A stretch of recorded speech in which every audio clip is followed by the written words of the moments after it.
Hey everybody, Jim Masters here. How are you today? All around the world, it's great to have you with us. We are live worldwide on the Jim Masters Show Live, and I welcome everybody from all around the United States, Canada, as well as Asia, Europe, Australia. It's really amazing the amount of people that we have that have been following along with our show.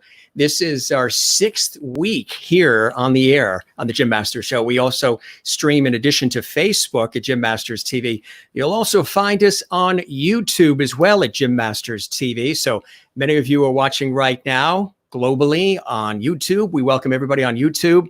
And we also welcome all our friends and the folks that are following along right now on Facebook at Jim Masters TV. Again, this is week number 6, and the outpouring of support and love has been absolutely astronomical. Again, many of you know, or if you're just joining us for the first time, I welcome you. I'm your host, Jim Masters.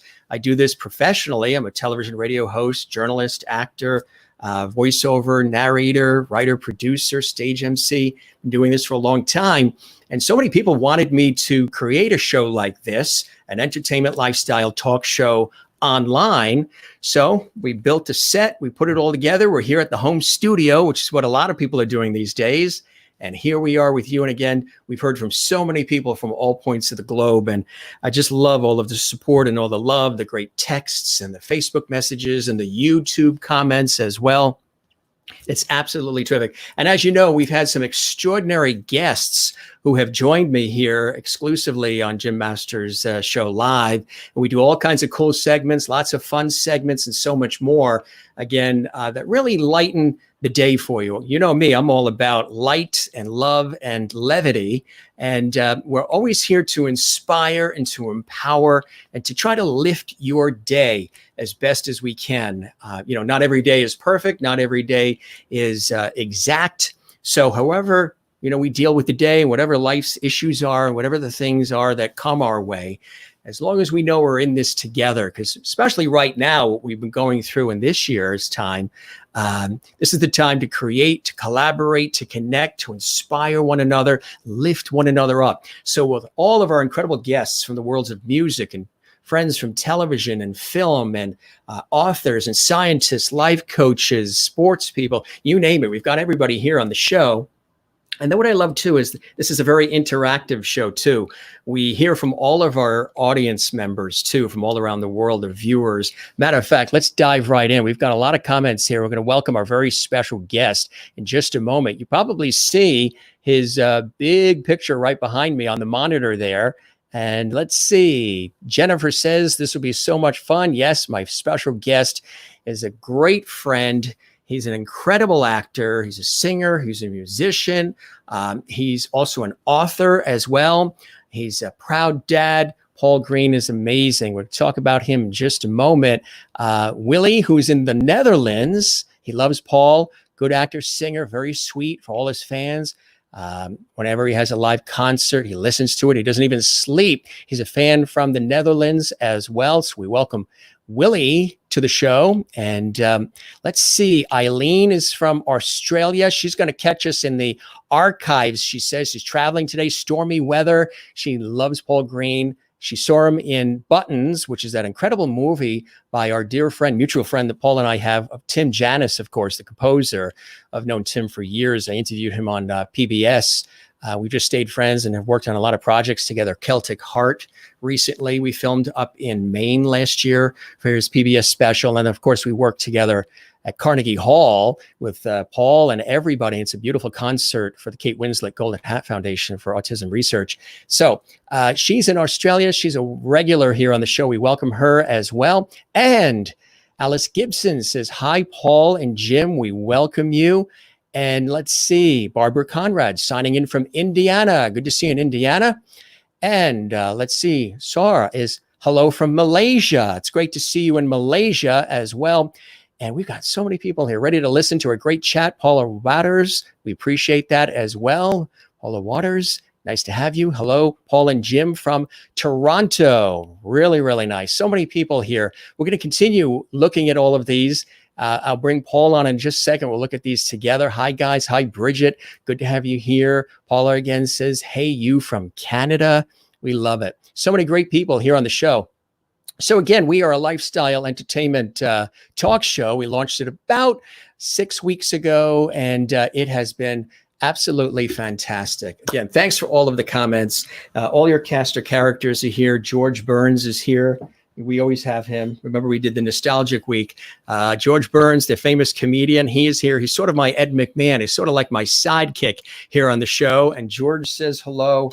And of course, you know, beautiful Jeannie and the Genie bottle from My Jimmy Jeannie. She's still in here too, but again, she can't come out because the salon's been closed during everything. She hasn't been able to get her hair done. So they're all here and we welcome you. Now, I want to tell you, we've got an incredible show. We're going to have a terrific conversation. Paul and I get a chance to see each other usually in New York City, in Manhattan, at Carnegie Hall, because all of us get together with Tim Janis to present something really special that moves people's hearts and souls, which is this brilliant holiday concert with wonderful singers and a full orchestra and a children's choir, a youth choir, and so much more. And people from, you know, television and movies and from music join together to celebrate autism research and help support it. And that's the Golden Hat Foundation, which is through Kate Winslet. And it's something that Tim's put on for a decade plus. So I've emceed several of those for Tim and everybody there. And it's been extraordinary. And Paul is one of the great performers who comes and gives us his time. And it's a whole host of incredible performers. So that's how we met a couple of years ago, was at Carnegie Hall in New York City, and stayed connected. And I was so excited when I said, hey, Paul, you know, we're doing this entertainment lifestyle talk show. Would you like to hop on? He said, you just tell me the date and time, Jim, and I'll be there. And I really appreciate that. So let's go through a little timeline here for you, some cool photos and all kinds of cool stuff we have here about Paul. Again, I'm sure you have seen him once or twice. He is, some people call him Mr. Hallmark, Hallmark Channel. He is incredibly talented. And you know what? Even more than the talent, he's a really cool guy. He's a nice guy. He's approachable. He really cares. You know, he has a deep spiritual nature about him. He's a true Renaissance man. And he's worked on so many different things. He's got another country gospel rock album titled Freedom for Your Soul. He's starred in countless films and still does and shows for the Hallmark Channel.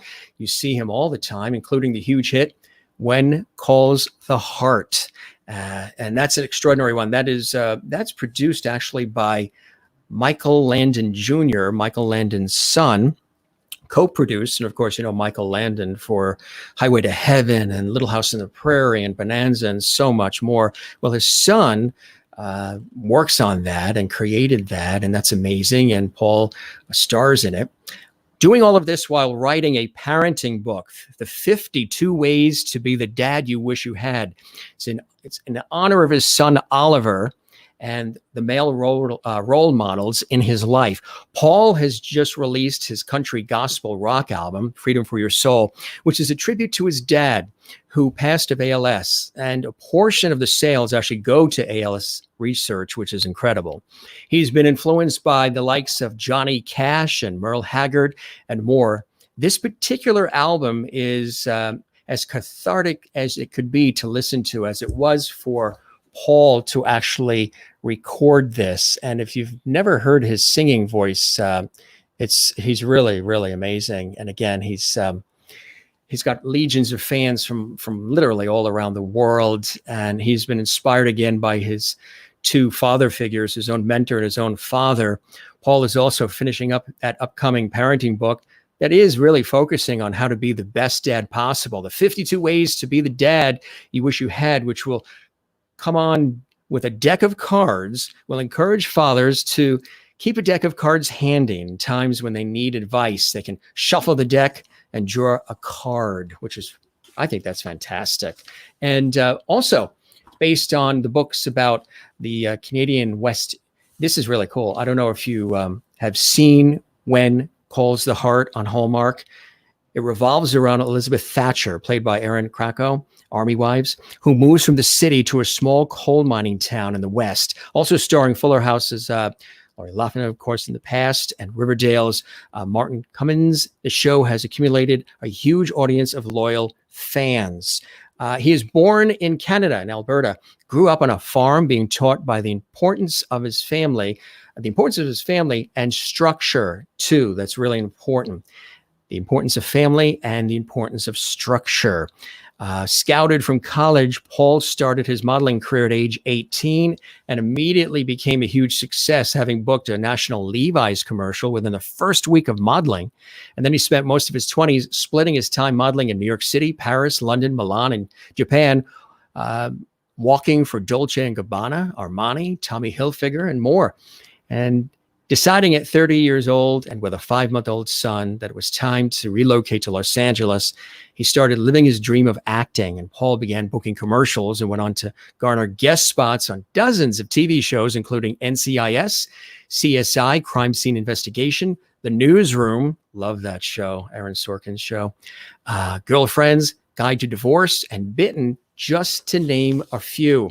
Paul then went on to become, of course, the male face. They call him the Cary Grant of the Hallmark Channel, leading countless films and series. And in his spare time, he's very health conscious, too. Matter of fact, if you are health conscious yourself and you follow this magazine, Men's Health, you always see him all over the calendars there, and well, actually the covers of that magazine. And there he is in the Hallmark show.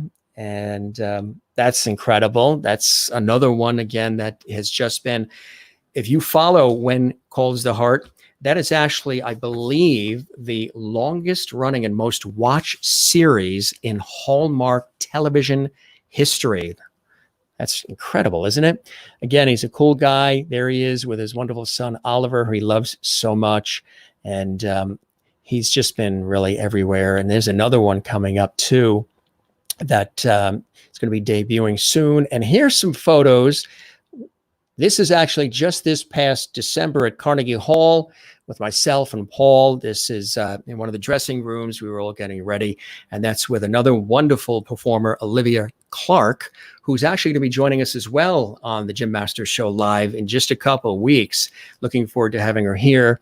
And we have so many pictures, but here's another one quickly for you with other mutual friends. Mairead Nesbitt, of course, dear friend. We've known her, loved her for years, from Celtic Heart, Rocktopia, and Celtic Woman. And Tom Rhodes, too, another great singer and performer who's always there at Carnegie Hall as well. This is actually backstage at Carnegie Hall. Another great shot there as well. So again, a lot of us have all had an opportunity to break bread and work together. Here's some more cool shots for you. Another one here. Love this shot. I'm going to ask him about this shot. This is a really, really cool shot here. And of course, there is Buttons, which starred Angela Lansbury, Dick Van Dyke, and so many other incredible performers. And Paul was in that as well. And that was presented by Tim Janis. It's a spectacular, spectacular movie. Really, really beautiful and poignant story. Olivia Clark in that as well. Here's another cool shot of Paul. So we're really excited to welcome him to the show. Again, he's very, very busy. He's got a lot going on. He's even doing some internet things as well to keep in touch with his fans. But without further ado, let's welcome my great friend and somebody that I think is just a really cool guy, Paul Greene. Hey, Paul, great to have you with us. Welcome to the show. It's good to see you. Good to see you. You can hear me okay? See me okay? Yeah, you look great. All right. You got the guitar, you got the mic, you're all set up. So how are things going with this craziness we've all been experiencing lately, Paul? Well, it's been in many ways really, really great. Like I've had a lot of quality time with my fiance and with my son and nature, and I've been playing music every day, so going live several times a week, and learn how to bake sourdough bread. There's so many things, writing new songs. There's just so many things that I wouldn't have had time for, that this has, so it's been really, in many ways, amazing. Like I've been just quiet and much more still than usually this time of year. A lot of people are saying that too, because this really is a cool time to be, creative and innovative, and maybe get a chance to even do some things that you've wanted to do for a while, that you wanted to focus on, like you say, family, that maybe you haven't been able to do. We've all been doing that. So this has been giving us some time, even though it's been a really crazy time, and there's a lot, tied to it. It's just been a time to really sort of savor the blessings of life, right? Yes, for sure. And I started the beginning watching the news all the time. And then I was like, it was just getting too much. It was just, there's so many different opinions happening all the time. So I decided to kind of step back, and just to be in nature this long has been really, really special. And then of course, with the recent news, I've paid a little bit more attention. So it's a mixed bag. I hate to say it's like such a great time, because I know there's so much suffering with people losing their jobs, and with the riots, and there's so much happening in our world, that we're up in the mountains above San Bernardino, and there's been no cases up here, so it's sort of like hasn't really happened up here where we are. Yeah, you're lucky to be in that spot. So what are some of the things you're working on now during all this, Paul? Well, funny you brought up the book. There's still there's more writing that needs to happen before I get the book published, but you would think that's the one thing up here I didn't make the time to finish the book, which, if looking back on this 3 months, I was like, why didn't I finish the book? Because I have a good start on it, and every chapter is in first or in second draft, but there's a ways to go. So I have been mostly playing my guitar, to be honest, and making lots and lots of meals with family, and old school recipes, and just we've been doing a lot of hiking up here. And you like volleyball too, right? And your son likes volleyball. Yeah, he's my beach volleyball partner. That was my college sport. That was the sport that put me to college, was volleyball.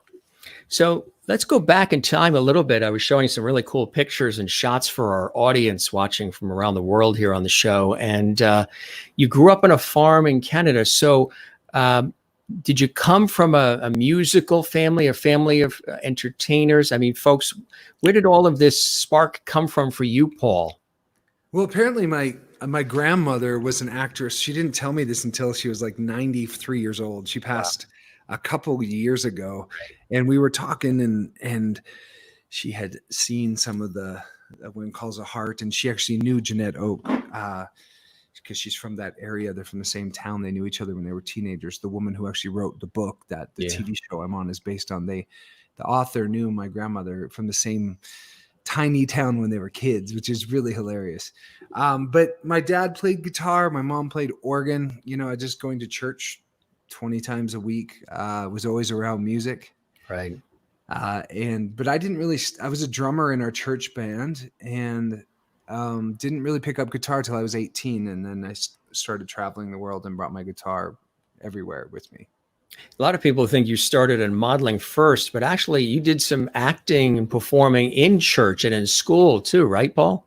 Yeah. And my first acting class, I was in drama, and then actually Arden Sorensen, or Neil Sorensen, he has a couple of different names. He was my acting coach, and just amazing for our small town in Wetaskiwin, Alberta, to have a coach like him. And then I went to Daryl Mork's School of Film and Television.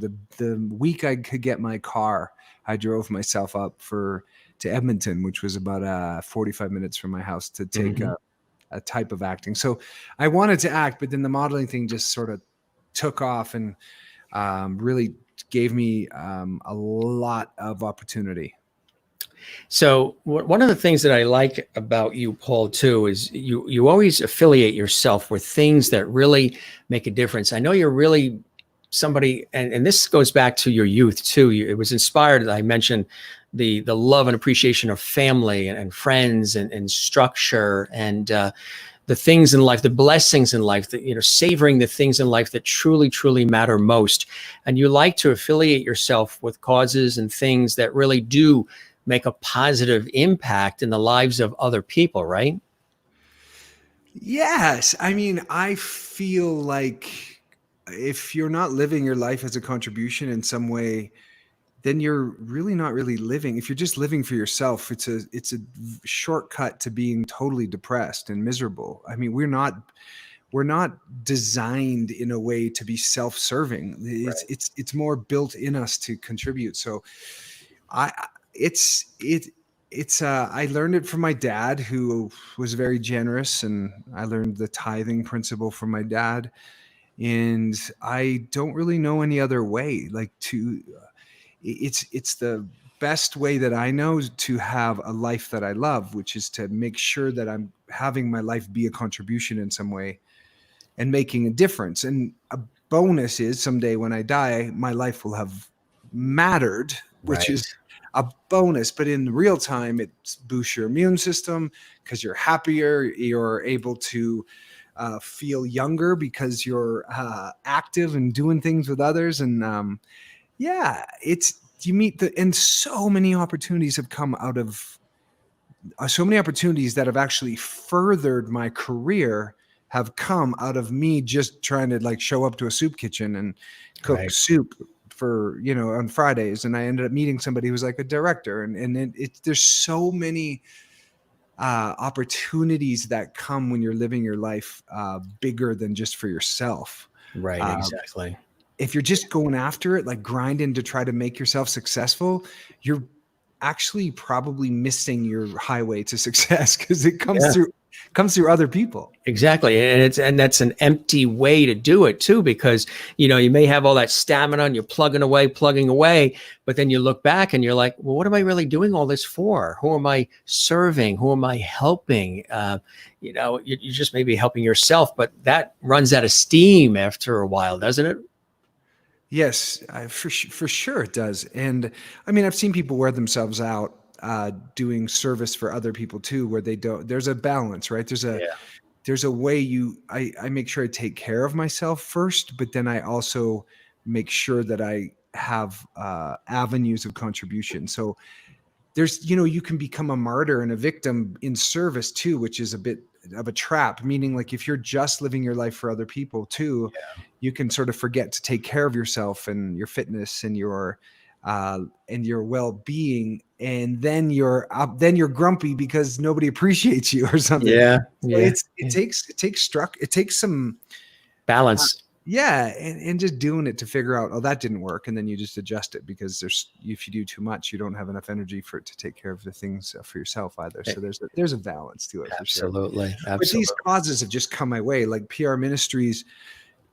I met Michael Guido, who's a rock pastor who grew up with Michael W. Smith and some of the DC Talk guys, but then tours with rock bands like Bon Jovi, and he will keep them in almost like they'll have devotions with them and like have them so that they are on the road. They're not tempted to sort of ruin their lives. Right. And so for 25 years, he's been a rock pastor, and I met him 22 years ago. And that's a ministry I've supported for this entire time, called PR Ministries. And things just like ALS, I had no choice. I wanted to help find a cure and make a difference. And then the autism with Kate Winslet's foundation there at Carnegie Hall. There's certain things that just, if you're open to it, there's a lot of opportunities that are very organic and natural to your life, Exactly. So with all of that you do, acting, singing, of course, you're an author as well. You've done the modeling. You're a phenomenal musician. Is there anything that tugs at your heart more than the other? Do you like acting more? Do you like music more? I think my guess would be the music first and then all the rest. I mean, I wouldn't want to give one or the other up because music means you're touring. Right. And I've done that for most of my life. I was in Yeah. hotels from 18 till I was about 30. I was for modeling. I was in hotels 235 days a year. I was just gone all the time.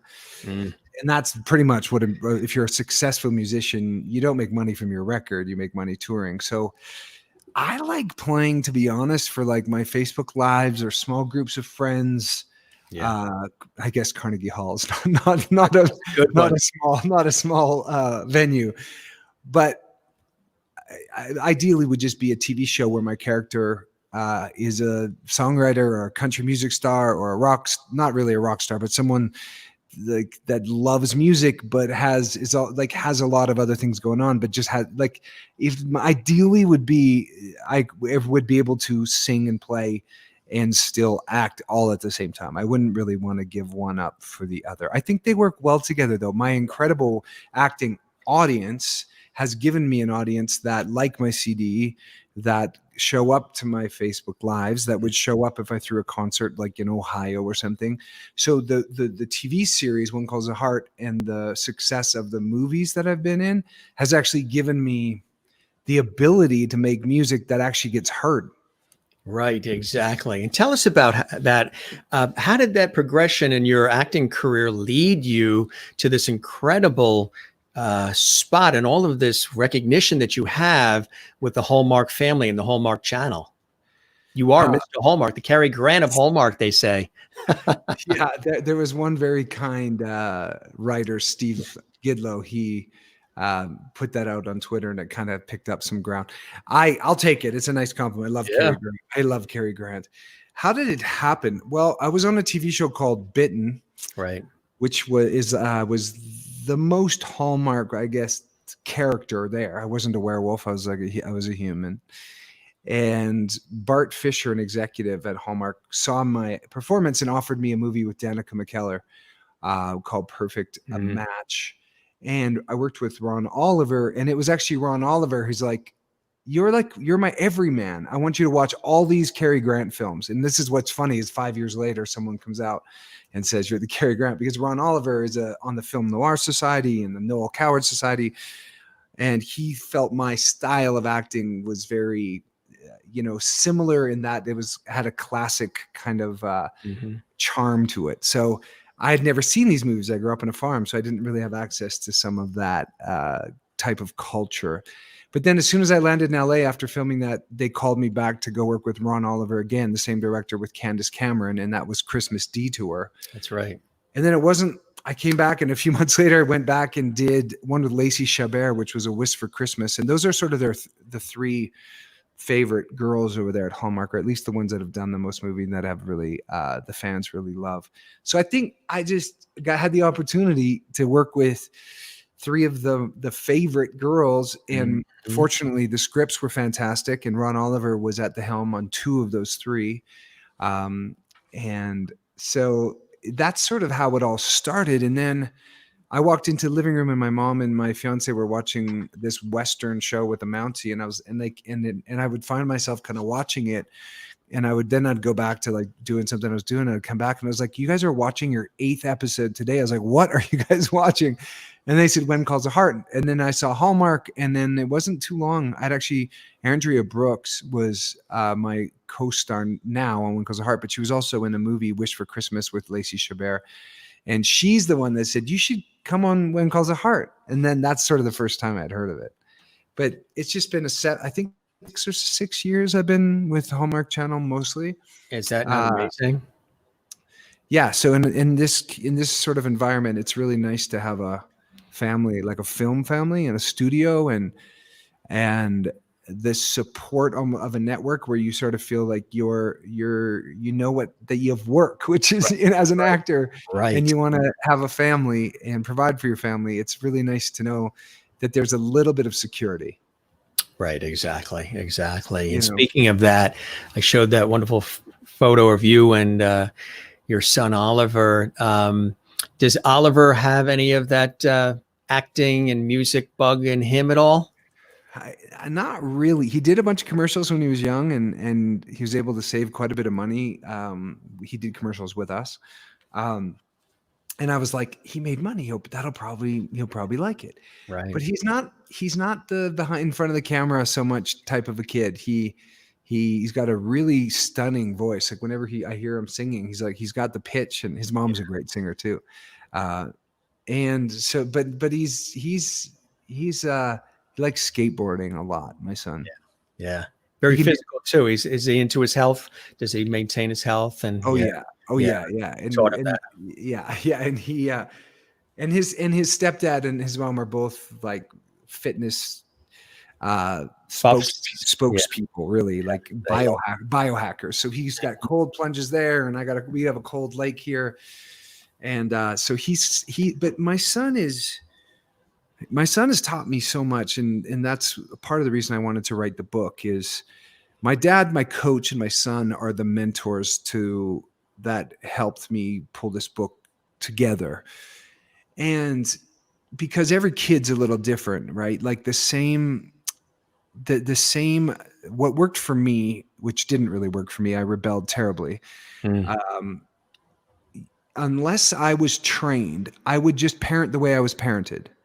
And so I had the fortunate, and my dad was a great dad and my mom was great, don't get me wrong, but that isn't going to work for my son because it's an older paradigm. My dad didn't communicate much. It's just and his dad probably communicated less.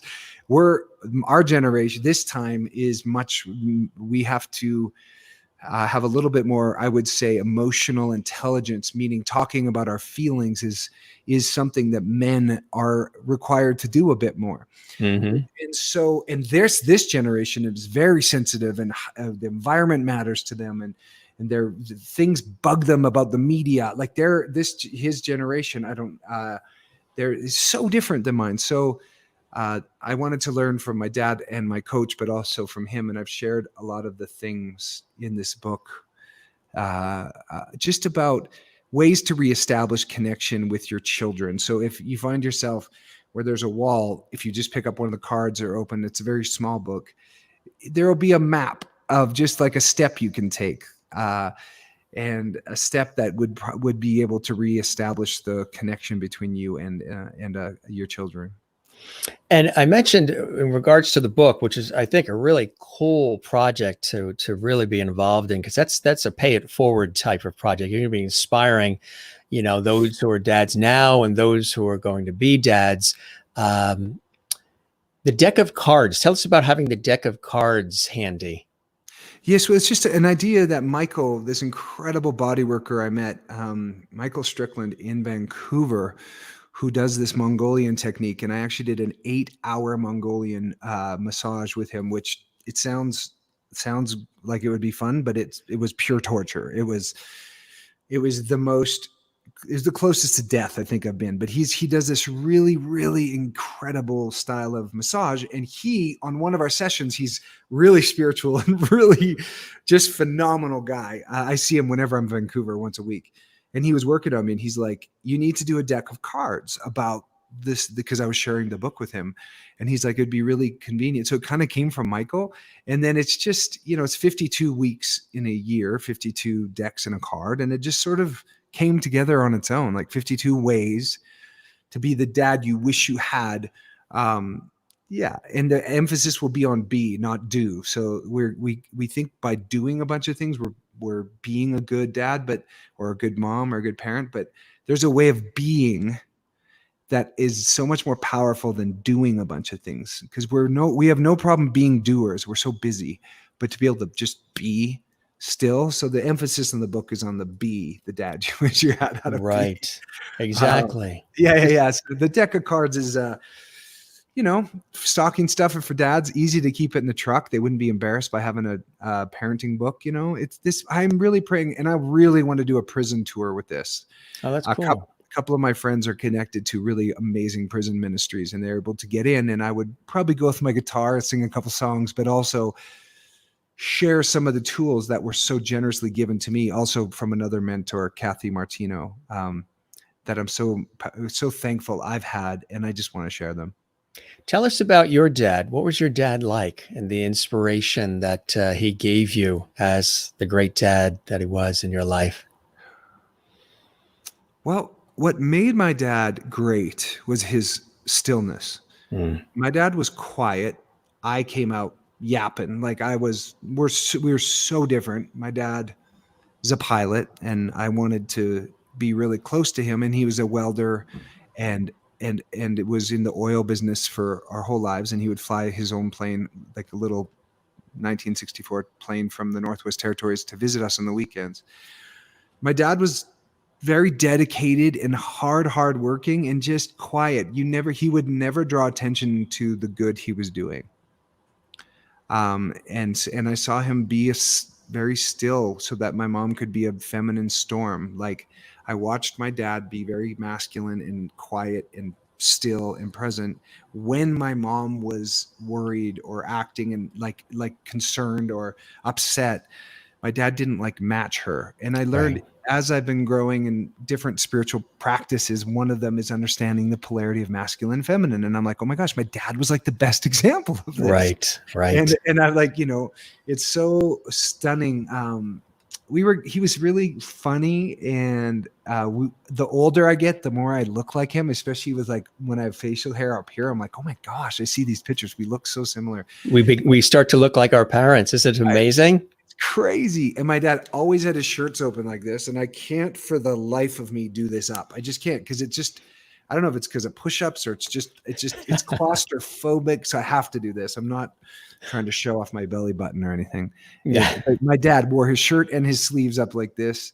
He's just an incredible guy, the hardest worker. Really learned a lot from him. Yeah.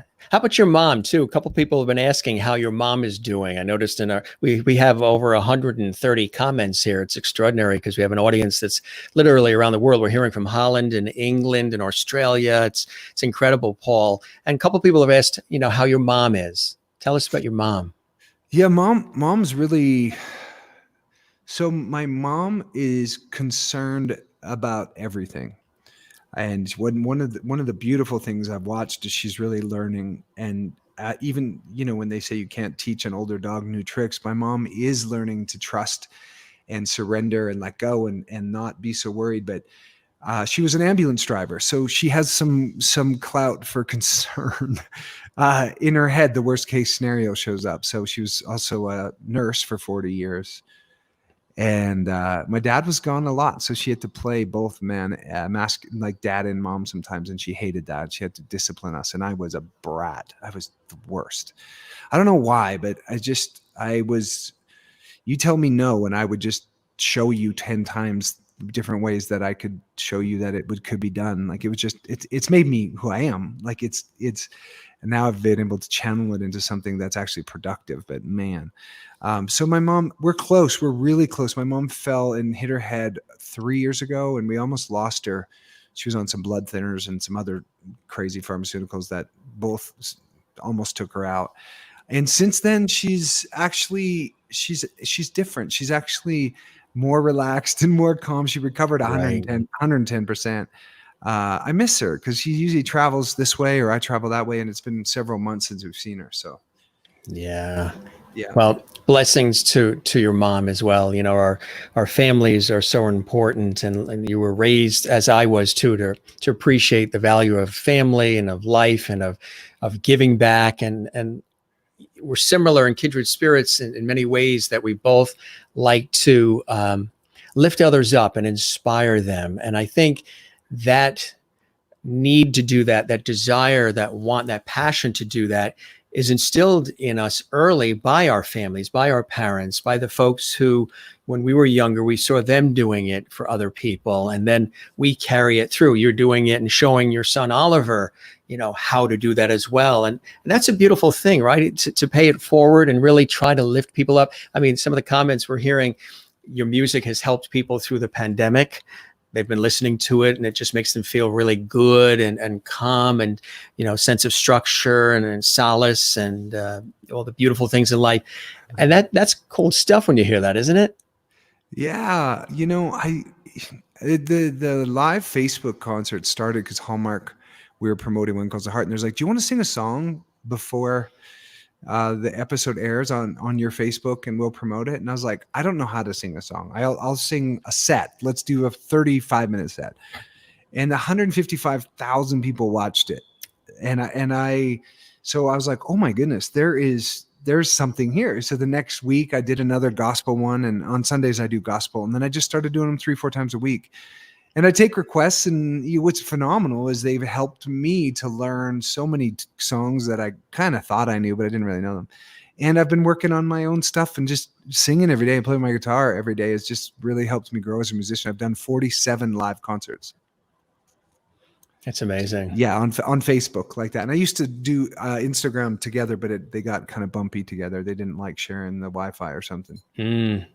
Yeah, that's what happens. We're hearing from Ontario. We're hearing from Ohio. We're hearing from Massachusetts and New York and literally all over. Watching from Missouri. We say hello to everybody that's watching. And wow, you've been a kind person. There's so many people here that are saying such nice things, which is really amazing. Arkansas. Yeah. And I've noticed so many of these names too. Paula, Tasha, Ruth, Willie. There's so many of these folks are on my Facebook group, on my concerts as well. Yeah. It's nice to see everybody. Isn't it great that everybody shows up to the party here? We've got Iowa, we've got Australia, we've got Ontario.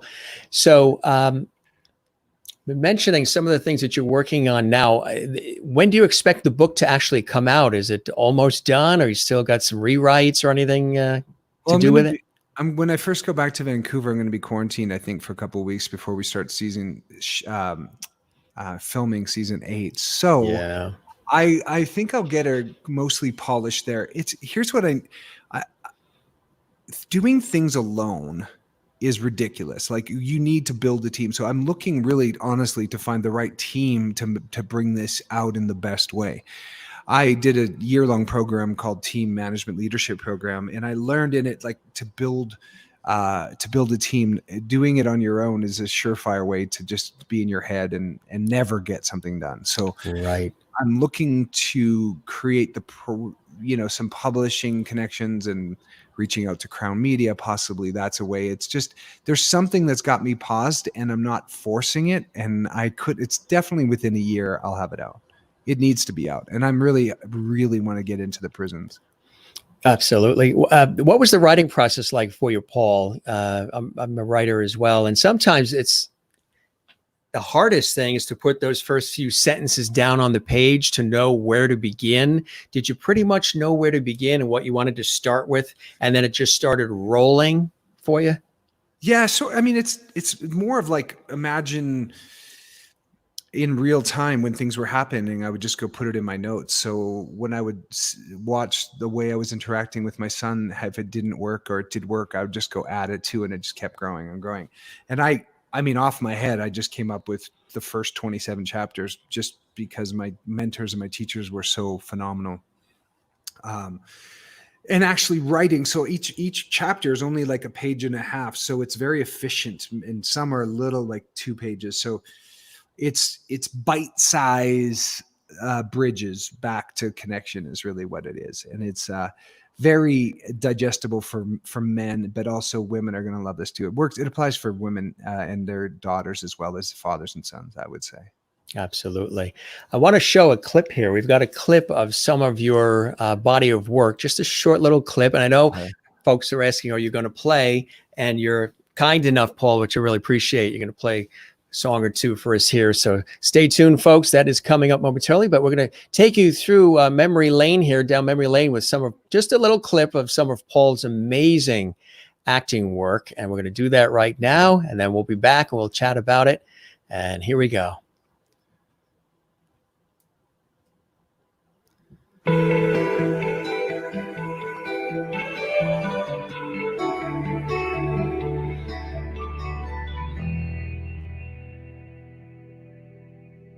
For just 1 second? I'll have him right back. Excuse me.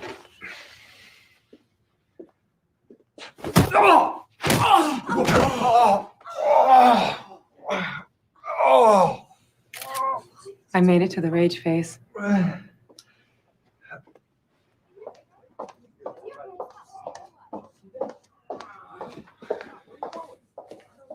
Hey! No.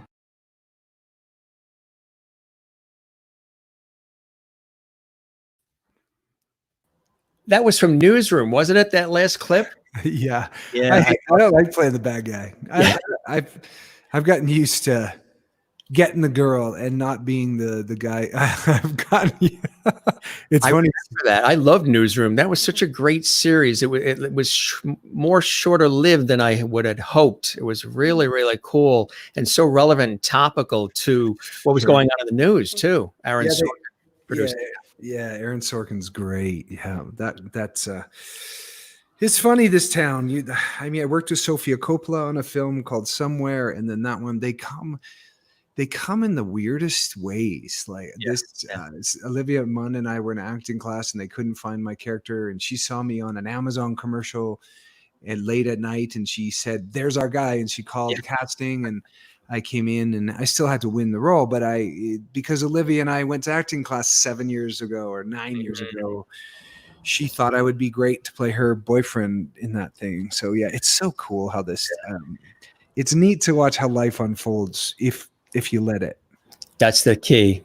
If you let it. We're so busy trying to control and manipulate things that the way that life flows, there's a flow to it, and it's like we kind of get in the way with our neediness sometimes. So it's just really beautiful to see how things unfold. Absolutely. If you let it. Right, exactly. And that sometimes that takes, time and years and roads traveled to be able to do that. Because a lot of times we think we can sort of mold it and conquer it and sort of shape it in the way that we want it. But sometimes when you let life just happen and flow over you, those times are some of the most enriching and longer lasting and more beautiful than when you're trying to structure it and script it all the time. Right, Paul? I would say like when you are resisting something, you suffer. Like suffering is resistance. So there's a certain point in life when you just sort of you swim upriver to prove that you got the muscle and the endurance, but then there's a time when you got to let go and just float down the river and see where it takes you. If you're ever really, really anxious or in pain or suffering, you're probably resisting the river. Like so sometimes just letting go and flowing through it, trusting that you're going to be guided to the next sort of level or the next space in your life is easier said than done. But man, there's pure magic to trusting trusting God and trusting the direction that your life is going. And it's just whenever there's a lot of resistance, I know that I'm suffering. Like whenever I'm suffering, I realize that it's like an instant reminder that, I just got to let go. I just got to let go. Right. Exactly. Surrender, trust, and then regroup. It doesn't mean I don't have a killer drive in me, but when I hit something that doesn't feel like the right vibration, I realize I'm up against myself, and I let it go. Yeah. Exactly. I've had to learn to do that too. Sometimes, Sure. Always try. One of the things I had to learn, Paul, and it came really when I drove alone. I was on a TV shoot in Las Vegas, and I was interviewing this renowned oil painter in a town called Pahrump, Nevada, about an hour west of Vegas. And when we were all done with the shoot, we said all of our goodbyes, and she was terrific. She has this beautiful home studio. She's been painting for 30, 40, 50 years. Loving woman, Dorothy Slicker. And we said our goodbyes. The camera guy and the crew had to go back to LA because they were on a film set in the morning. I still had about a day and a half left before I had to fly back east. So I took the rent-a-car. I don't know if you've ever had these kinds of experiences, sort of these life-changing experiences when you're alone. I'm in the rental car. Everybody's gone. Everybody's scattered. I'm in this town, Pahrump, Nevada, this real cool desert-like town an hour west of Vegas. And I keep seeing these signs for Death Valley. And I'm like, holy cow, Death Valley, you see it in the movies, you hear about it on TV, people go into Death Valley and will they come out? Who knows? And, it's ominous and it's monumental. And, I like to explore areas. So I had this rental car. Nobody knew I was there other than the crew that already left. And I keep getting brought to that sign, Death Valley.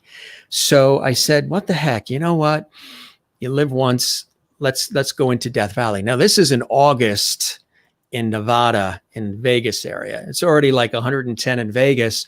Death Valley, who knows what the temperature is. So I take the car. Something pulls me into Death Valley. Don't know what it was. I start driving in. And as I'm driving in, I start to feel overwhelming guilt. And the guilt that I was feeling, which I recognized right away, was that I wasn't sharing this experience that I had put on a pedestal. Death Valley, major place. If you're going to do something like this, you got to do it and share the experience with loved ones and friends. You can't go do this alone and then just try to tell people about it. You got to have the loved ones and friends in the car so they can experience it too. And you can bring them along on this experience, and you can sort of play off each other's energy and hear the giggles and the laughter and the, wow, look at that. That's amazing. Look at the sunset and all of that. But I was alone in the car and none of that was happening. So as I was driving through Death Valley, I was feeling that guilt of not having the family, the loved ones and friends with me. So what I did was I questioned myself and I said, well, we could just take this rent-a-car and just turn it around and go back to the hotel and wait for the flight in the morning and go back east and, call it a day. But I felt three really, it sounds a little strange, but a lot of people I've mentioned it to said they understand it. I felt three very powerful energies all at the same time. I felt this energy of the earth, the pull of the earth, that we're actually on an earth that's spinning in a galaxy. I felt this real pull of nature, that I was really in touch with raw nature, because my go-to place is the ocean. I grew up on the coast. You got to pull me out of the ocean when we want to leave. And I live along the coast actually too, on the East Coast. And the ocean couldn't be the place, because that's my solace. That's my peace. That's my place. Couldn't have been a forest. It couldn't have been a city with action. It had to be something stripped, like a Death Valley, raw earth, risky, 110 degrees. Who knows what that road that goes on forever is going to lead to. Yeah. No ending at all. It just goes on. So I felt this energy of nature all around me. I felt this pull of being on a planet, the earth, but I also felt divine. I felt an essence of a divine guiding me on this uncharted road that has risk, danger, all these things that everybody talks about. I didn't have the other person in the car that they tell you to have. I'm going to rent a car. Who knows about the car? Didn't have all this water and charged cell phones, stuff you normally plan out and try to structure. And I'm driving through Death Valley. I feel the guilt of not having the family and friends. And then I questioned whether I should continue. And I said, you know what? It's as if the divine asked me to continue or go back to the hotel, your choice. I decided to continue. And then that guilt of not having this experience shared with the family and friends right in the car with me started to weaken and subside.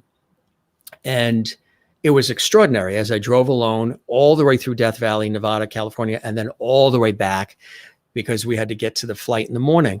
And people will ask me, and there's not a lot of people I've told this story, and people said I should write a book, but I know the type of person you are and how, you like to go to the core and you're deep. And people ask me, what did you get out of that? I mean, you drove through Death Valley, and what were you left with? I said, I was left with a couple of things. And one of the things you touched upon, that there will be experiences in life that are sometimes meant just for you. Sometimes you're the only one that's going to be in the room experiencing that.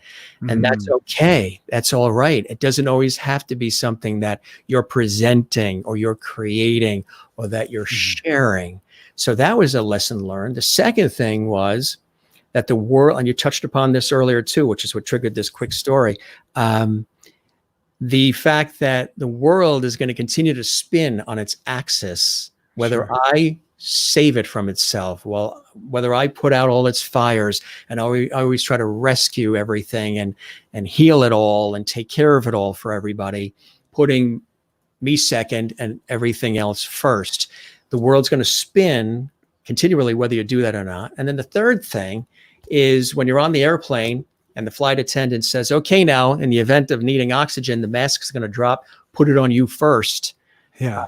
It took me a long time to understand that you got to put the oxygen mask on you first before you can put it on the person next to you. I was raised, and my, way of being is help thy fellow man. I'm going to put the oxygen mask on him or her first, Sure. then on me. So that came out of going through, of all places, Death Valley. Could you imagine that? And it's just, have you had experiences like that that were life-changing and sort of, it didn't change me as who I am, my heart, my soul, the way I think about life. But what it did do, Paul, is it enhanced certain things about life that I think were some really cool things. Mm-hmm. Yeah, for sure. India, Burning Man, Death Valley, myself, I've been there. Some people are solitary people. I am not. I am very social. So it takes a lot for me to go have an experience just by myself. It's very, very rewarding. People give me energy and vitality where, my ex, my son's mom, people just wore her out. Like, it would drain her. So, that solitary experience, that's a big reason I love meditating, and my music is it's a bit solitary, but I can relate to your story for sure, especially being out there in Death Valley. It's quite the experience. It's very, very, very transformational to be in that much nature. To have nature and that feel the energy of the earth, and then the real sense of the divine sort of guiding me, saying, you're going into Death Valley alone, and Sure. nobody in the world, you didn't tell anybody you're doing this. Normally you tell people if you're going to go in a place like that, and you did it. And the guilt struck me. I think a lot of people deal with guilt, and it's shame too, but guilt primarily. And it is one of the most destructive concepts and things that we deal with. And it's not surprising that came up, that feeling of guilt, but it's so destructive. It really doesn't really put us into action. And then it's not the easiest bear to wrestle with either, because it's quite sneaky. Yeah. But my fiance and I are doing a course, and guilt comes up in that a lot, and self-love, and like you said, putting the mask on first, but unconditionally loving yourself and accepting yourself for where you're at, with all your, with loving everything about you and your flaws and what's not quite right, being able to fully give yourself unconditional love, really seems to be one of the ways to have guilt be something that doesn't sabotage your relationships. Absolutely. What it was for me, Paul, real quick, was I always felt that if I focused on me, that I was being selfish and I was being greedy. And, we were raised, my family always runs to help other people. We've always done that, help relatives, help neighbors, and then we'll take care of ourselves first. But you realize that you really have to do that. And that comes with, I guess, driving through Death Valley alone, because I'm very communal like you. I feed off the energy of other people and I like to give it back. That's why probably we're in the fields that we're in as communicators. And right, exactly. It's so we're getting a lot of great comments here. I just want to show a couple of pictures, and then we'll have some great music here. You really loved being a part of Tim's this here, Buttons, right, Paul? What was that experience like for you, being a part? I mean, Angela Lansbury, Dick Van Dyke, and so many others that were a part of that really beautiful, beautiful story. When my Elizabeth, Tim's girlfriend, or actually fiance, reached out to me and shared the script and said there was a role in it for me and offered it to me, I had just switched to a very big agency, and they're like, Dick Van Dyke. They're like, we don't think this is actually a real offer. Angela Lansbury's. They didn't understand. Major people. and Elizabeth kept reaching out to me, and I'm like, Elizabeth, I just joined with this agency and they're not doing a very good job. I'm really sorry. I'm going to Paris. The dates don't really work. And she's like, we'll move the dates for you. So they moved the dates, and we shot the beginning and the end of the film. My character comes in the beginning, and then at the end. And it was phenomenal. I mean, it was a really unique experience. One of the coolest things though was to come out of it truthfully was Tim Janis, and I played him Hallelujah on my YouTube channel, and he offered me to do Carnegie Hall for last 2 years ago. That's right. And then just staying connected to Tim and going to St. Jude and Memphis to sing to the kids there with Tim, and then Carnegie Hall again. So I think the coolest thing to come out, and that started my music. Without Buttons, I wouldn't have done that. For sure wouldn't have done Freedom for Your Soul, because when I got off stage at Carnegie Hall is when I felt this surge of the divine spark through me that I just started writing. And 3 months later, I was done my new record. Like I was so fired up from the experience of Carnegie Hall that I had to write something and get it out. Right. I mean, it seems to be a theme here, the surge of the divine, like I had in Death Valley driving alone. And come out of that incredibly enriched, and you with Carnegie Hall, and it triggers these beautiful things that we do. It's great stuff. This picture here, this cold shot, what's the history behind that cold shot there, Paul? Now that you shared the Death Valley, I could see why it looks like Death Valley. It's Burning Man. Yeah. I've gone to Burning Man 6 or 7 times. 7 times. Yeah.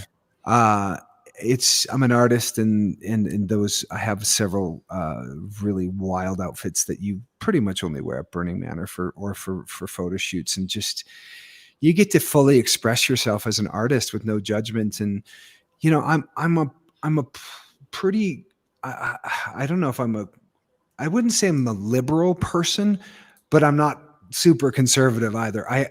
I'm very family focused, but I'm also super liberal in my arts and my expression. And so Burning Man, everybody there who's there is living their life on purpose. They're not living they're not doing a job as a means to an end. Mm-hmm. And I got so inspired the first year where I was like, all these artists are just doing their art and they're finding a way to live, and you come back to your life and you look at the sofa and you're like, that sofa is not me. And you get rid of it. And you're like, and you start looking around and going, I've just been settling. And we're Burning Man, that it gets a bad rap because it's got drugs and it's got whatever. But you can find that anywhere. You can find that down the street. But it's phenomenal. So those tights, that picture is Burning Man. Yeah. And I have a lot of good photography friends, but I actually think my Kate took that picture. You've touched upon so many incredible things, Paul. Is there anything on your bucket list? I mean, you're even a pilot as well. You've been doing that for years. Yeah. I grew up. There's 14 pilots in my family. Bucket list. That's, I know, huh? Yeah. It can be limiting. Helicopter. I got to fly a helicopter, and I figured it out pretty quick. So I do aviation's something that I enjoy. It's pretty dangerous. But motorcycles and helicopters and airplanes are the most fun thing for me, but they're also, super dangerous. And I want to make sure I'm there for my son through, to his 20s, 21, I'll probably pick up some of my daredevil things again, unless we have another baby. But it's, riding a motorcycle in LA is stupid. And I did a month in India on a motorcycle for a documentary, and I survived that. So I feel like, okay, I'm just gonna lay off a little bit on the motorcycles. Yeah. But yeah, I mean, it's a great question, bucket list. It's almost took me by surprise. There's every single day I really try to live like as if it were my last. I mean, I'm not putting stuff off. I'm trying not to wait for some day, because that day might not really come. So I don't have a really good bucket list That's a good answer. thing. A There's bucket list can be limiting. Like it could be just like, oh, well, if I don't check it that off and I don't achieve that, uh, just letting life flow and letting the riches of life and hard work and being a good person flow and exuding that and sharing it with others is really what it's all about, right? Yeah, yes, for sure. I mean, to be able to be on my own show where I could act and play music, that would be a bucket list. And I was close to LA, so I didn't have to be away from my family or my son or my girl, and Right. and if it wasn't LA, at least be wherever family was.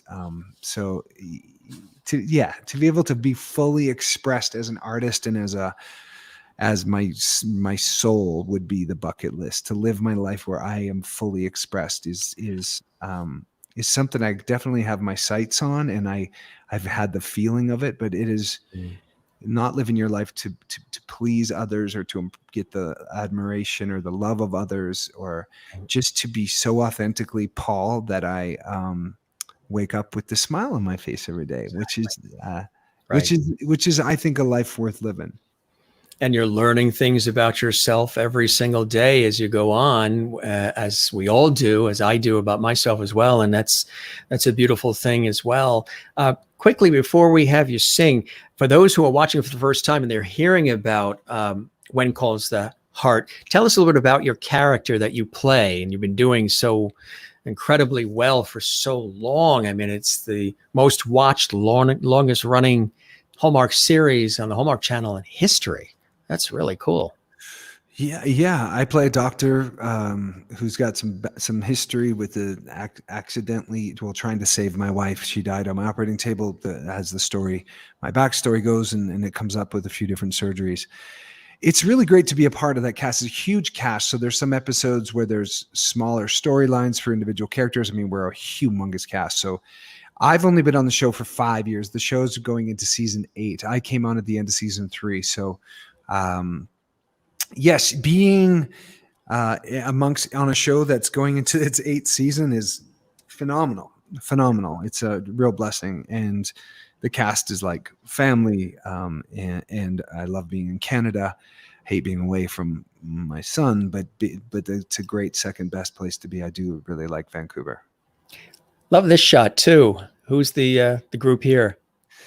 That's most of our cast. At Yeah. least I could fly out to LA. There's Kevin McNally, Chris, Ben, and Pascal Cavan and Martin Cummins, and that's Andrea Brooks. So Andrea plays my co-star, and then Pascal next to Andrea on the right plays Rosemary, and she's in the relationship with Lee, the guy behind her above her to the right. And then the two guys, they're my favorite. They're super fun. The guys on either side of me, they're the new guys on the show, and we just have a great time. Kevin's really great guitarist, and we play some music together too. And of course, I mentioned very involved in health and wellness and fitness, and on the cover of Men's Health several times, huh? And J. Crew and a lot of different magazines. That's cool stuff, huh? That was a lifetime ago. I learned some unique fitness things back then, like how to get in shape, that kind of shape real fast. And I was working with other bodybuilders, and I was a model, not a bodybuilder at that time, and an actor. So it was cool. I learned a lot about. Yeah, I'm glad at 46 what I am now that I can still use those same principles of intermittent fasting and certain things that I learned way back then, and I'm sharing them in this. We're doing. My fiance and I are leading 150 people through an 8-week life transformation course of body, mind, and spirit, and we're already tonight. Actually, I have to get off pretty soon. We have a 6 o'clock Zoom call. Oh, that's cool. And this is our third time together. I've done 2, and Kate did 1 on our own, and it is body, mind, and connection. So Kate covers the mind stuff. She's a strategic intervention coach, Tony Robbins trained. And I cover the body, both from a longevity standpoint, from watching my dad go through that 5 years of ALS and all the incredible biohacking things I learned there, but then also the fitness modeling stuff. And I've just had a passion for fitness since I was 17 years old. I was reading a book called Fit for Life that changed my life, that book. Cool stuff. Cool stuff. Well, you want to play something for us? You're all set up. What are you going to play for us, Paul? Well, I feel like, how's the audio coming through? All right. Sounds terrific. Really good. All right, good. I feel like I've been listening to the conversation and trying to think of a song that would be the most fitting. And I think I'm going to sing Let It Go. Let It Go is about forgiveness, and it's about a real life experience I had, and it's still ongoing, where I've had to just give up the need to be right, or give up the need to be really understood even in it, and just let it go for the sake of everybody. So this is on Freedom for the Soul, the record as well. All right. This is Let It Go. Let it go.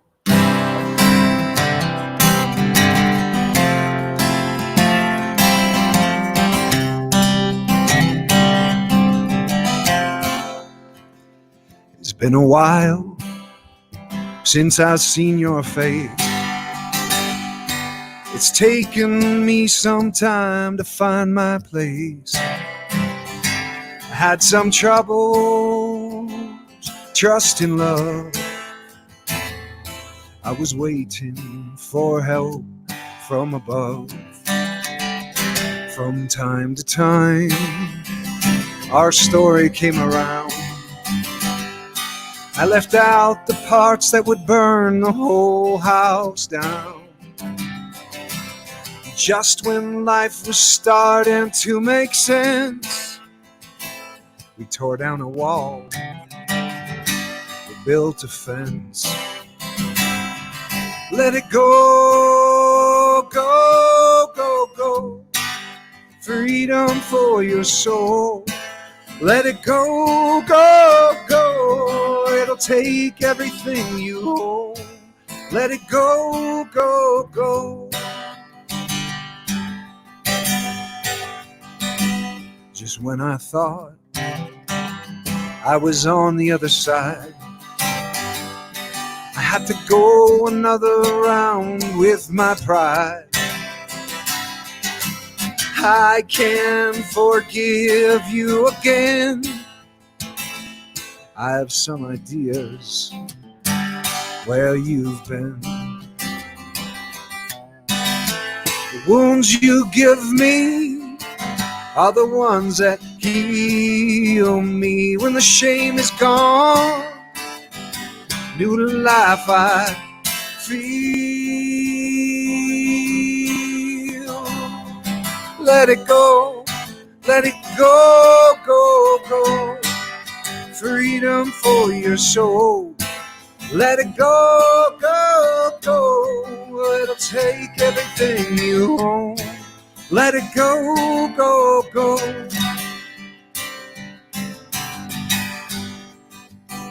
I made you wrong.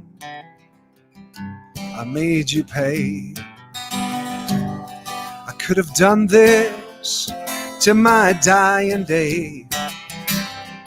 But now I know I can set you free. I can let it go. I can let it be. Let it go, go, go, go. Freedom for your soul. Let it go, go, go. Or it'll take everything you own. Let it go, go, go.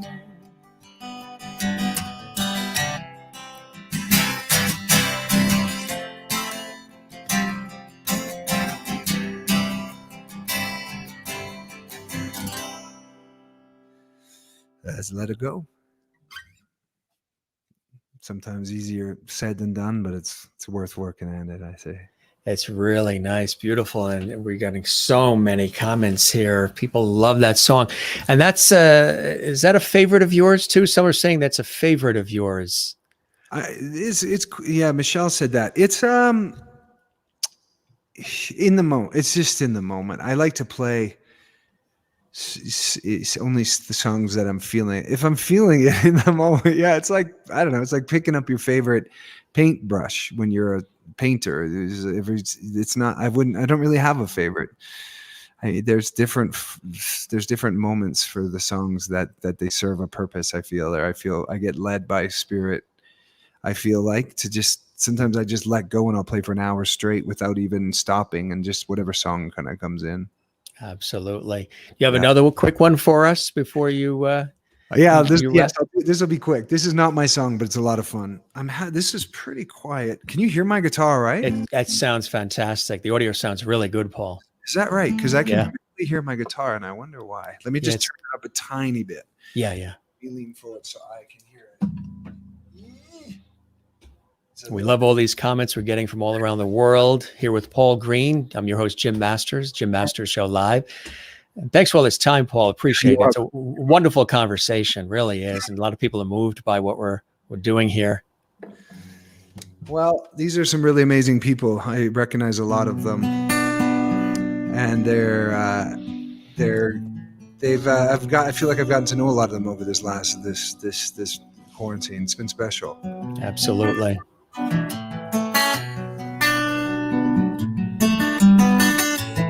This is for our Aussie friends out there.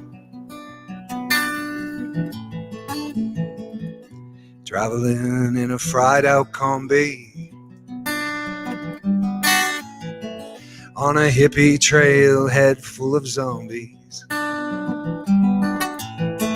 I met a strange lady. She made me nervous, but she took me in and she made me breakfast. She said, "Do you come from a land down under? Women glow and men plunder. Can you hear the thunder? You better run, you better take cover."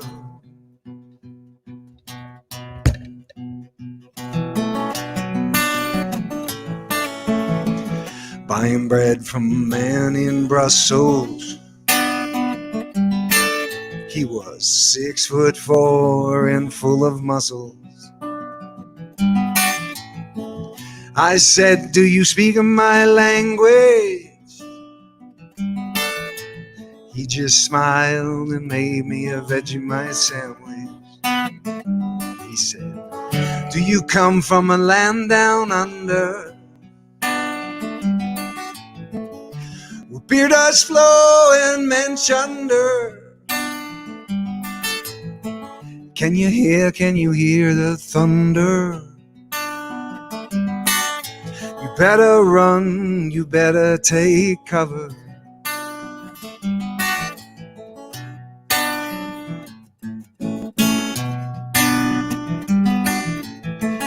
Lying in a den in Bombay with a slack-jawed man, not much to say. I said to the man, "Are you trying to tempt me? Because I come from a land of plenty." And I said, "I come from a land down under. Women glow and men chunder. Can you hear the thunder? You better run, you better take cover. Do you come from a land down under? Women glow and men plunder. Can you hear the thunder? You better run, you better take cover.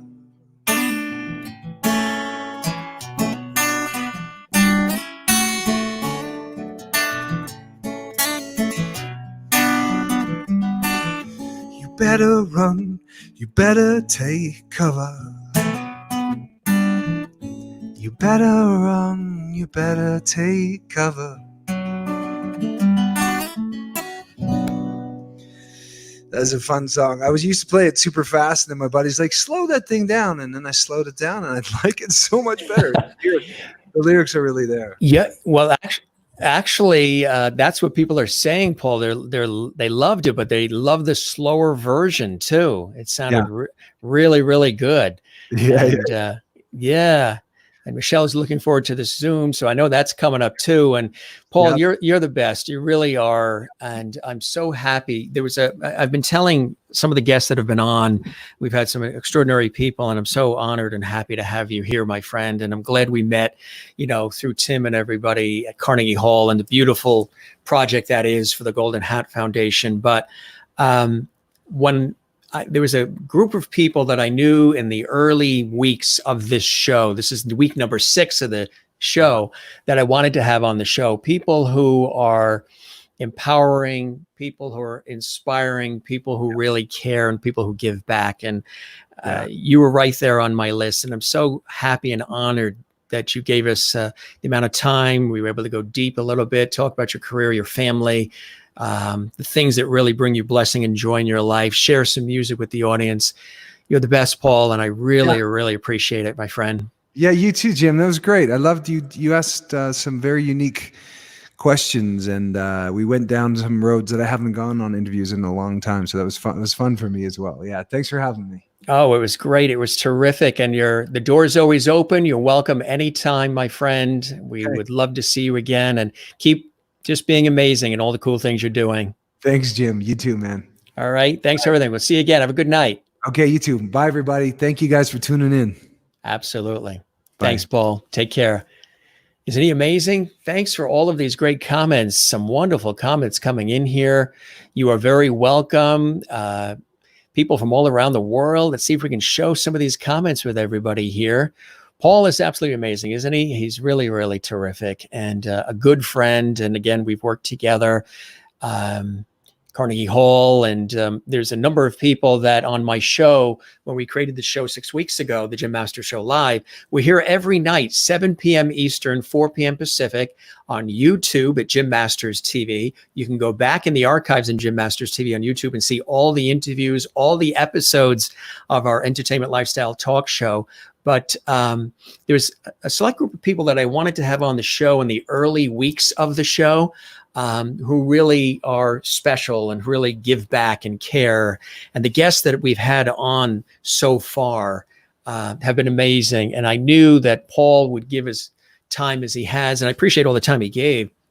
We really got into some good conversations, and I know he had to scoot off, so we wanted to make sure he was able to wrap up and get a couple of songs in there too, because I know he wanted to play. He was all set up, and you guys wanted to hear some music too.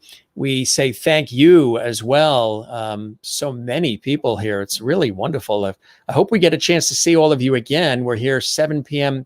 Eastern every night, and again, all these great comments coming in here. I'm glad that you were touched by our interview, that you love Paul's music.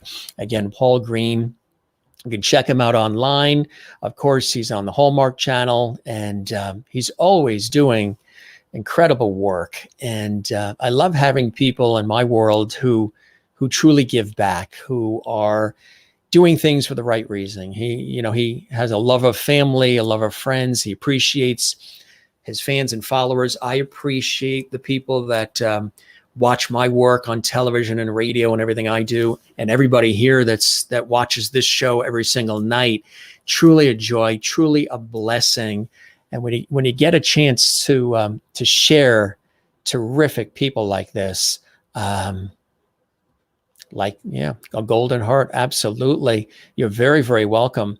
Hello to California, to Ohio. And Willie, you are a trooper, Willie, in the Netherlands, in Holland. He says, and now I go to sleep. It is 2:27 a.m. And Willie just joined. He's following me on YouTube at Jim Masters TV. He's following me on Facebook at Jim Masters TV. He's following me on Instagram at Jim Masters TV. 2:27 a.m. That is a trooper. A big fan of Paul's, and he now joins us here on the show as well. Sleep well. We have people that are, watching in Europe and other parts of the country where it is we late. But again, if you know somebody who would love to see this interview, tell them that they can go on my YouTube channel at Jim Masters TV, and you can see this interview again.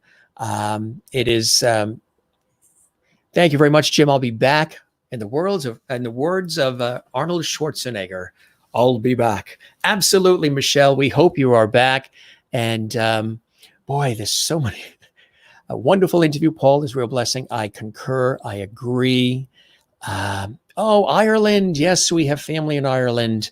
I have Irish on my dad's side. Beautiful Ontario, Canada.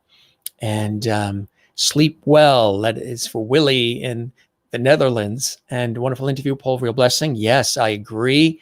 And you see, everybody's wishing you sleep well, Willie. And beautiful. I was in the Netherlands. Matter of fact, Willie, if you go back on my YouTube channel at Jim Masters TV, scroll back a couple of nights. I took our audience to the Netherlands. That's right.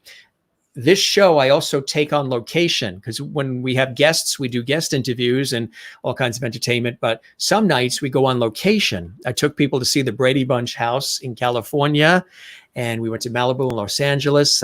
We went to Red Rocks in Colorado. Tomorrow night, an award-winning singer-songwriter, a beautiful person, such an inspiration.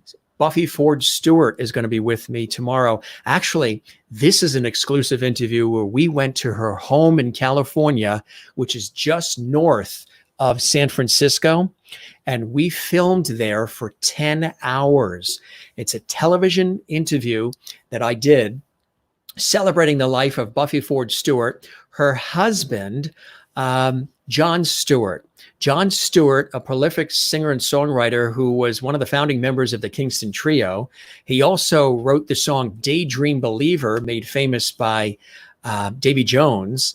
So we're going to be visiting her house tomorrow. She opens up her house. She takes us all through her beautiful home. We see John's Grammy and the gold record. John's not with us anymore, but Buffy opens up her life and her home with me. So we're actually going to be on location in California with this very special interview with legendary singer, songwriter, poet, children's book author, Buffy Ford Stewart.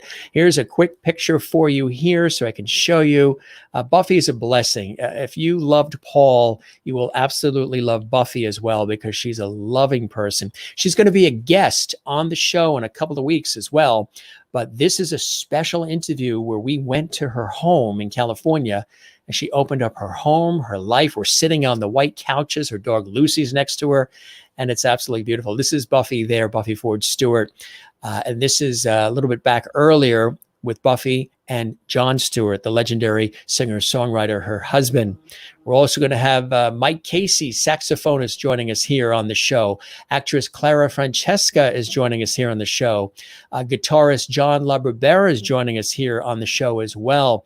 Dr. Bernie Siegel, legendary Dr. Bernie Siegel, is going to be here on Friday night. Also, acclaimed television and movie actress Lane Bradbury is going to be joining us here on the program as well. News anchor and journalist extraordinaire on television and radio, Rita Cosby, is going to be joining us as well. And I just wanted to show you a couple more quick photos again. If you missed them earlier, this is Paul Greene and our dear friend Renee Nesbitt and Tom Rhodes. This is at Carnegie Hall this past December. We had such a wonderful time. And this also was just this past December when we were together in one of the dressing rooms preparing for what we had to do at Carnegie Hall with Tim Janis and just everybody. Such a beautiful, beautiful event and so wonderful to be a part of. And that's Olivia Clark. And she's a wonderful performer. And Olivia is going to be joining me as my guest in just a couple of weeks right here on the Jim Masters Show Live. And there's another cool shot of Paul and his son, Oliver, I wanted to share with you too. And again, this as well is another great Hallmark presentation, My Favorite Wedding. There's Paul there as well. And again, so many cool shots, so many great photos we've had an opportunity to share with you here. So many great stories too. Didn't you love some of the stories? We seem to be kindred spirits in so many different ways in the way we both think about life and about the things that really matter in life. And again, this is Buttons, that extraordinary movie that was produced by Tim and Elizabeth and the entire crew, Dick Van Dyke, Angela Lansbury, and Paul was a part of that as well. And that was in the movie theaters, and the DVDs are available too. So I hope you enjoyed this episode. And again, if you would like to see past episodes, we've had some extraordinary guests. We actually have guests booked all the way till the end of June into July. It's incredible the amount of guests that are wanting to come on this show to join me. And I really appreciate that. They come from the worlds of music. They come from the worlds of television and film and life. And so many wonderful people that some of them are dear friends of mine who want to hop on the show when they found out I was doing this show. And then others that have been telling each other and saying, I want to hop on this. I want to be a part of this because I love the energy and the inspiration and the empowerment. So, you know what I always say on this show, if you're new to the show, I always say that, you know, I might be the star of the show as the host, but you guys are really the stars. You and you and you and you and you from all around the world. You're the star because Paul, me, all of us who are public figures who do this kind of work professionally, as well as what we're doing here online, we wouldn't have an opportunity to do any of this if we didn't have spirited and caring and wonderful and kind people like you from around the world who let us know that the work that we do matters to you and inspires you, maybe puts a smile on your face, maybe it lifts you up like this. This is a character I always show on the episodes too. This is Jimmy. It's a childhood toy that I had that my parents gave me, and we usually show him. And then we show this wonderful dog, which is a terrific canine. We have all these great props here on the show. This came from Switzerland when I was on a television shoot. This is our canine, sort of the mascot for the show, that is Silver. And again, another thing I always tell the audience, which is really, really important, is to relax, to count your blessings, to really think about, you know, we've gone through some interesting times in our lives in the last couple of months. So relax, breathe, count your blessings, love one another, inspire one another, create, share good times.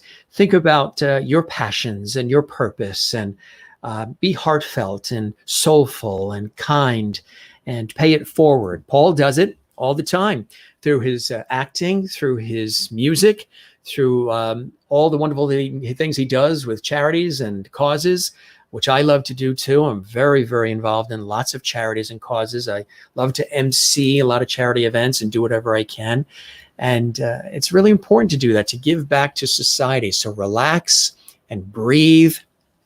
And again, the sun will come up tomorrow and the sun will set. The birds will still chirp and the ocean tides will still come in. And you're there and I'm here. And that's a real blessing. It truly is a blessing. So to count your blessings and look around at the loved ones and the people that matter in your life, and really take a moment to cherish that. Because as Paul said, life is not guaranteed and life is short.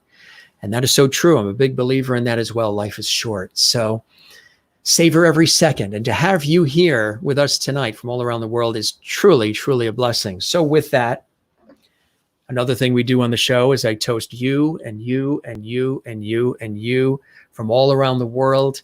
I am your host, Jim Masters. We're here every night, 7 p.m. Eastern, 4 p.m. Pacific. Every night is something different. We do interviews with great guests. Sometimes we do fun segments. We do food. We do music. We do trivia. We do all kinds of cool things. And then we also go on location. Again, tomorrow night, we'll be on location in San Francisco, just north of San Francisco in California, with a very exclusive at home with legendary singer-songwriter Buffy Ford Stewart episode of the Jim Masters Show live. And it's going to be a blessing to share that with you. That was something I really enjoyed working on. And again, it's going to be a blessing and a joy to share that with you, my audience here on Jim Masters Show Live. So I raise a glass and I toast you, and our friend George Burns here as well. He toasts you and Jeannie and all of us. If again, you'd like to see past episodes of our show, all you have to do is go to YouTube, Jim Masters TV. Feel free to subscribe to the channel. That's always great. That helps the channel as well. Share the links, have a watch party. We're here at Jim Masters TV on Facebook as well. I hope all of you enjoyed this. This was a blessing. A lot of new faces came along here as well, and I really appreciate that. And I love, this is a very interactive show. I love all these great comments. Yes, it was really terrific. And again, we love you. And good night, Jim and Paul and George and Jeannie and Silver. I know the cast of characters just continues to grow. And Carolyn, been amazing. Thank you very much. Joyce Logan, double hearts as well. Thank you. Appreciate that, Joyce. Yes, thank God for all your blessings. That is so important. I'm a big believer in that. And I hope you like that story I shared. I haven't shared it with everybody. The story where I drove alone through Death Valley after a TV shoot. And I was happy to share that with Paul because I knew he would understand it because, he's similar in that way. And, getting that sense of the pull of nature and of the earth and of the divine guiding me and telling me, Jim, you don't need to feel guilty that the family and friends aren't in the car with you in Death Valley. There will be experiences that will be just yours. So go with them and cherish them and embrace them. And that was really a wonderful experience, and that you have to put the oxygen mask on you first before you help others. I was always raised in believing that if somebody's on an airplane or in life, if I'm going to be around people, because like Paul, I love people. I love the, communal way. I love being in a movie theater and we're all watching the same movie and we're feeling all the same things at the same time. The emotion, that's very big for me. That energy, I feed on that like Paul does in performing, and then we give it back tenfold. So to be in that car alone and to not have the family and friends to play off of as I was seeing these incredible vistas and visions. And Death Valley was really extraordinary. And the sense of the divine and the pull of the earth and nature, because I always thought, it was better to share everything with everybody. But when I tell the story, a lot of people tell me that they feel like they're riding in the car with me when I tell what I call the Death Valley story, which is really amazing. So you do have to put the oxygen mask on you first before you can help others. And that was a life lesson. I had to learn that and came out of that. And the Death Valley story just reinforced a lot of things that I thought about in my life, the things that are very important. You do have to take care of you.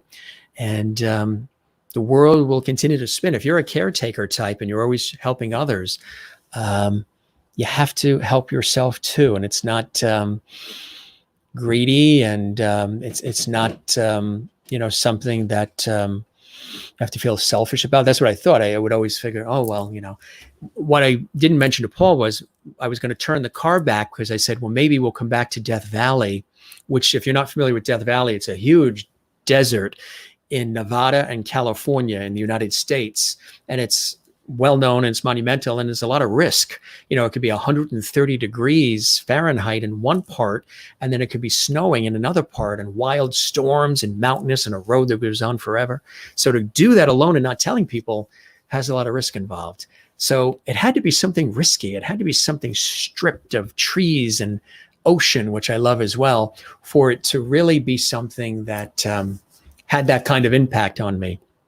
So it really did. And it was really extraordinary. And again, all of this, yes, the star. What is the star? The star, what I do with the star at the end of every show or towards the end, I always say, I may be the star of the show, the Jim Masters show live, but I think you and you and you, all of you, are truly the star. You are the star. You're the stars. You, the guys and women and men and all ages and backgrounds from all around the world that are with us here. And we really appreciate that. And it's a blessing. It really is to have you here. So just going through so many great comments here. Thank you very much, Kayanne. I'm glad that you enjoyed everything. And Pamela Griffin Drake, thank you. I'm glad that you were touched by that story. Again, it's taken me time. There's only a few people that have heard that story. People have told me to write a book about it. They feel like they've been in the car. I have a lot of wonderful pictures too. But I have to tell you, it's I'm glad I share that story. You know why? Because there might be somebody who's watching this live right now, or they might watch this later on YouTube at Jim Masters TV or on Facebook, or they might share this with somebody who is not feeling well right now, somebody who is in need of a lift, somebody who needs to be inspired. They need to be empowered. They need, a sense that life is a beautiful thing and that people do love them and care. So I share that with you because I realize that, especially what we've all gone through around the world globally with, the pandemic and economy and societal unrest, we are going through some major changes. But the thing to remember through all of it, in addition to relaxing, like I say, is to still love one another and to listen to each other and care about one another. Because as much as Paul says he likes to feed off the energy of others and he likes to be around people like I do as well, that's very important, because sometimes we think that we don't need people and, those people bother me, or I'm not going to go over there, or I don't agree with that person. But that's not what life's all about. Life is a myriad of different viewpoints and ideas and creativity and joys and blessings and creativity and innovation. And if nobody was creative and nobody had different ideas, a lot of the things that we enjoy in our lives wouldn't exist. So it's really important to count those blessings and to love one another, even when the times are tough, even when it's scary, even when you're fearful.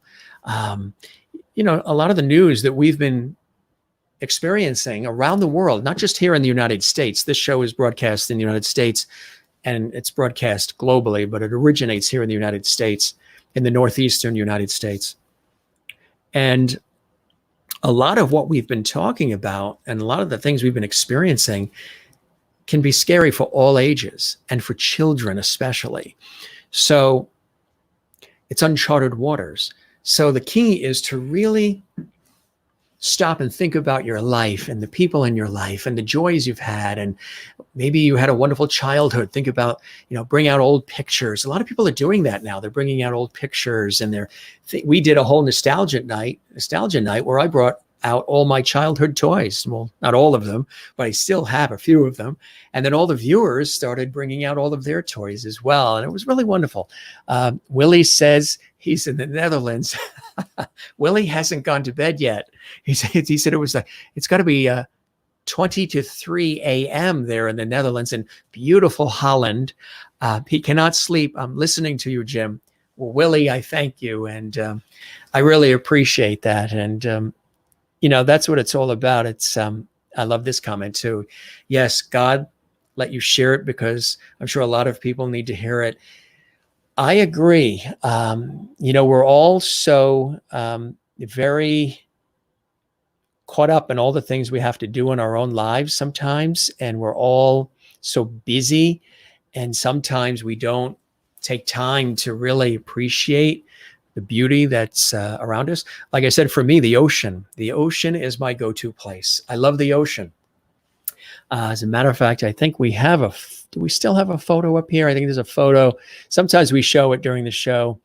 Yeah, this is my go-to place. I love the ocean. The ocean for me is, I grew up on the coast. I live near the coast, near the Atlantic Ocean. And I love swimming and surfing and boogie boarding and walking by the ocean. Sometimes I do drawings, I do paintings. I've written some songs, I've written some poetry, and I'm inspired by the tide and the rhythm of the ocean and the sun setting into the ocean and the sun rising from the ocean. So the ocean for me is my go-to place. And a lot of times, all of us have our special places that we go to. I just want to take a moment again to thank Paul so much for joining us. There's another shot of him. He's really a great guy, wonderful guest. And I thank all of you for sharing your time with Paul and myself.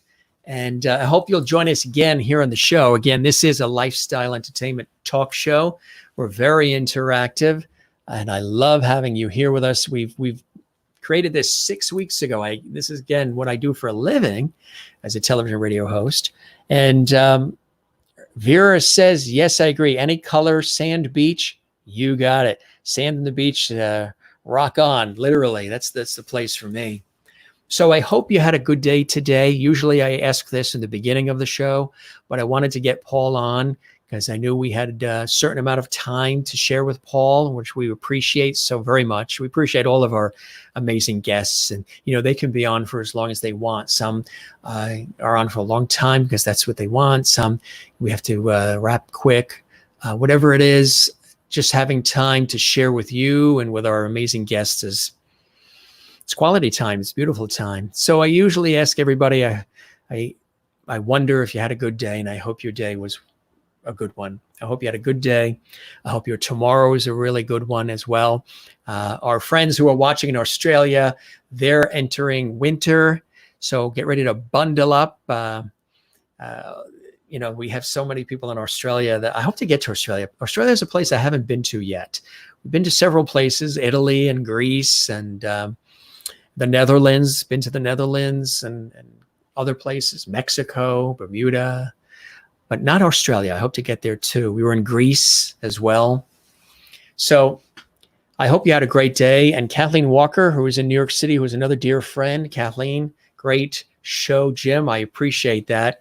And just chatting with the audience right now. We were so honored to have, there he is, our great friend Paul Greene joining us. Again, actor, singer, author, musician. He knows how to live life, and he knows how to cherish the people and the blessings in life. And I try to do that all the time. And again, I really count you as a blessing in my life as well. Life can be finicky. Life can be aggravating. Life can be frustrating. But it's also beautiful. It's also wonderful. And whatever you do in life, maybe you do music, maybe you write poems, maybe you garden. I'm a gardener too. We've had shows where we've talked about gardening. I love the fact that you can plant seeds or plant plants and help them grow and feed them and fertilize them and nurture them. And they grow into these beautiful things that pay you dividends of either beautiful flowers or foliage or leaves in the fall, or perhaps vegetables and fruits that you enjoy. So life is like that. And relationships too have to be nurtured. Sometimes they have to be healed as well. So think of relationships, your friends, your family, your loved ones, your spouse, your partner, as almost like a garden that you're fertilizing, that you're feeding, that you're helping heal and grow through all kinds of weather, through the storms, through the sunny days, through the average days, through the spectacular days. That's what it's all about. And in my career in television and radio and all the things I've done, just like Paul has said, we really, really appreciate those who give of their time to support our work and to follow what we're doing. So you can find me on Instagram at Jim Masters TV, on Twitter at Jim Masters TV, right here on Facebook at Jim Masters TV, and YouTube at Jim Masters TV. And I thank you very much for joining us here. We're going to wrap up so you can go about your day or your morning or your afternoon, whether it be entering winter or like here, it's entering summer. We had a beautiful day today, really nice couple of days. The sun shining, temperatures in the high 80s. And Pamela, thank you so much. It was a great show. Thank you very much. I appreciate it again. Pamela, I hope we'll see you again soon. We're here every night, 7 p.m. Eastern, and it's a joy and it's a blessing to have all of you here. So this is your host, Jim Masters. I'm thanking you for your time this time. Till next time. Again, if you'd like to see this show again, or you'd like to see any of the episodes of the Jim Masters Show, I'll show you this one more time to make it easy for you. Don't forget, you can share the links. You can have watch parties. We'll be back tomorrow night, 7 p.m. Eastern. You can go to the YouTube channel, Jim Masters TV, to see all the past episodes and guests. We have 6 weeks just about of episodes. And I thank you very much for making us a part of your day and letting us come into your life and you come into mine. This is my home studio. I'm actually operating out of the home studio, and we built this set for the Jim Masters Show Live. Thank you, Pamela. I appreciate that. So As you can tell, I'm not a good goodbye person. My goodbyes are a little extended, but I want to make sure that you get a good feeling for, the fact that I really care. And I'm inspired when I see people like yourselves responding in the way with these beautiful comments and how you're touched by the work that we do. So one more comment sliding in here. Let's see. And Vera says, good night. That is perfect. All right. Gang from all around the world. We've heard from so many beautiful places in our glorious world. I thank you very much for joining us again. Jim Masters, your host. You take care. You be well. You have a great night. If it's morning where you are, have a good morning. Have a beautiful day. We'll see you tomorrow here on the Jim Masters Show. More comments coming in. Let's see. What do we have? Love the show. Irena, thank you very much, Irena. I hope you'll spread the word. We're here every night, 7 p.m. Eastern. And Pamela, good night. Have a very blessed night. Thank you very much, Pamela. I appreciate that as well. We're here every night, and we have a lot of great guests and a lot of great conversation. It's all about, again, the Jim Masters Show Live is all about light, levity, and love. That's what it's all about. That's the bottom line. All right. You have a great night. I bid you good evening, good morning. Have a happy day. We'll see you tomorrow. Love you all. Take care, and bye-bye. Thanks for watching the Jim Masters Show Live, wherever you are around the world. Love you all. Good night.